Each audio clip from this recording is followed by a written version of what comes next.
तर आता या मंचावरती आपण बोलावणार आहोत कान्हा या चित्रपटाच्या निर्मात्यांना. जोरदार टाळ्या झाल्या पाहिजेत या चित्रपटाचे निर्माते प्रताप सरनाईक यांच्यासाठी. हो स्वागत सर. मी बसण्याची विनंती करतो तुम्हाला आणि आमंत्रित करूयात या चित्रपटाचे सहनिर्माते जो राजन आणि पूर्वेश सरनाईक यांना.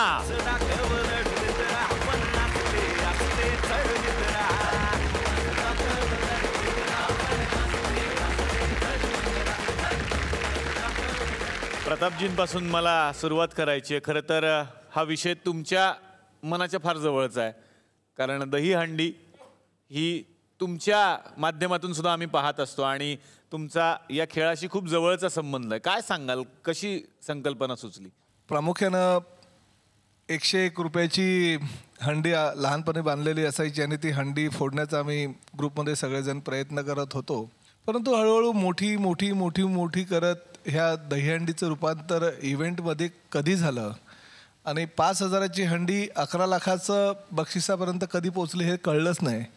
आणि एका गोष्टीचा अभिमान वाटतोय की ह्या माझ्या संस्कृतीच्या दहीहंडीमध्ये पहिला विश्वविक्रम रचला गेला आणि जय जवान गोविंदा पथक आणि प्रताप सरनाईकच्या नावावर तो विक्रम गिनीज बुकामध्ये नोंदला गेला. आणि तेव्हापासून मनामध्ये असं वाटलं की ह्या दहीहंडीनं आपल्याला भरपूर काही आयुष्यामध्ये दिलं आहे. त्या गोविंदाच्या मागची जी पार्श्वभूमी आहे ते सर्वसामान्य लोकांना माहीत नसतं.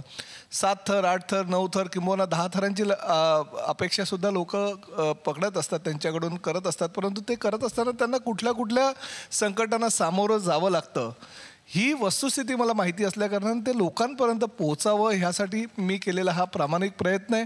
सर्व कलाकारांचं मनापासून अभिनंदन आणि कौतुक. वाह.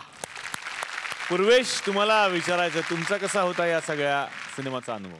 एका दिवशी जो राजन सारखे एका चांगल्या मित्राला भेटलो आणि त्यांनी थोडं फिल्मचं पूर्ण माझ्यामध्ये एक टॉपिक काढला आणि ते टॉपिक एवढं माझ्या मनामध्ये लागलं की बोला चलो यार अभी पिक्चर बनाई देते.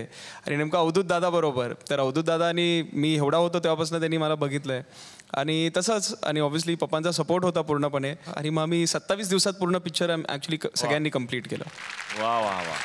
आता जो राजन यांना विचारायचं, तुमचा अनुभव कसा आहे? It was a great experience working with Pratap and Avdut. Avdut is such a great filmmaker and it was really, I was very happy to work with a talented filmmaker like him and we really hope that it becomes one of the biggest hits after Sairat. Thank you.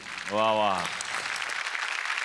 जाता जाता गावातली एक व्यक्ती आहे, त्यांना तुम्हाला मला भेटवायचं आहे, कारण ते खूप महत्त्वाची गोष्ट तुमच्यासाठी घेऊन येतात, ते म्हणजे पत्र.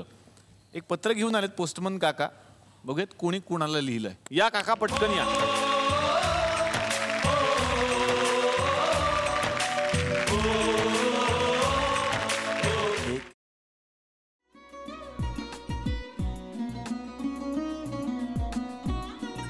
लावू का?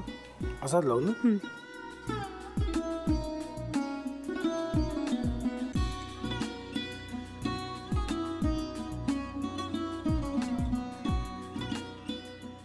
आता काय करायचंय? आता आपण ड्राय स्टफिंग दुसरं काय करणार आपण त्यात? आपण ह्याच्यात मेयोनीज न टाकता बाकीचे सगळे साहित्य टाकायचे. अच्छा, हे सगळं. ऋतू, माझा तर विश्वासच बसत नाहीये. म्हणजे अगं बहिणी आमचं लग्न व्हावं म्हणून किती प्रयत्न करत होते आणि ते सगळं करताना की शिवच्या आम्हाला माहिती पुरवते. नाही, मला नाही वाटत. गौरी खूप चांगली असतो म्हणून तुला सगळं जगत चांगलं दिसतं, पण शिव उगाच बोलला असेल का? त्याच्यावर विश्वास नाहीये का तुझा? शिववर पूर्ण विश्वास आहे मी तुम्हाला, पण तो आता हे जे काही करतोय ना, म्हणजे निशा बहिणी समोर त्या राधिका सोबत फिरण्याचं नाटक वगैरे, ते त्याचा काही उपयोग होणार नाहीये. अगं असं कसं म्हणतो? अगं नीलिमा, जतीन भाईंचा कॉल आहे. हो माहितीये. रिसीव कर ना. अगं बघ, कट झाला. आता तू रिसीव केला नाहीस म्हणून ते मला करतील. अब पुन्हा आला बघ. घे बघू. पण हे एक ना एक दिवस घडणारच होतं. आता मला कळलं तुम्ही 2 दिवस झाले काय सांगत होता ते. बनू हे संकेत असतात आणि हे ठरवून येत नसतात. मी बाहेर तुमची वाट बघते.